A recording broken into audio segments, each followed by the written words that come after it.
Hi, it's Jan from Velomobile World, and today's video I want to show you some really nice developments for the Bülk Urban.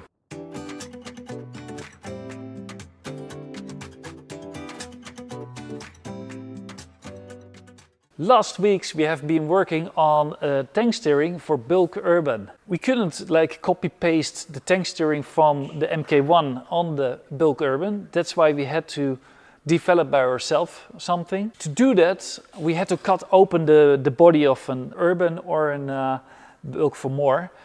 And lucky me, I have a daughter driving around with a Bülk for more, and we didn't ask her. We just cut open the body and we did some modifications. That's there. So what we did in the meantime, besides cutting the bike open and make an adapter, is we made a pivot point holder or a support holder for the steering levers. We tested out on which position everything had to be. We tested out some different geometry in the front suspension. This took a couple of weeks. I went out. I said, I don't like this. Modify it, test it, come back. So this took a couple of weeks.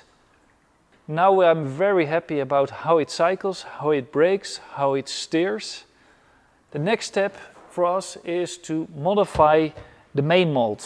So we will have already the shape. Next week we're gonna make the modification in the mold. This means we are pretty close before the vacation. So we will be 3 weeks off in the vacation. So if you have an order for a Bülk Urban and you want tank steering, that will be available from, let's say, October. I will make sure that on the moment this video comes out, we have it also in the configurator available, and we will inform our dealers with some extra information. So yeah, I think it's a really great feature on the Bülk Urban, and I personally enjoy it a lot, cycling with it, with the tank steering. If you like this video, please put a thumb up, let a comment behind if you have a question, and don't forget to subscribe. Have fun, enjoy your cycling. See you next time. Bye bye.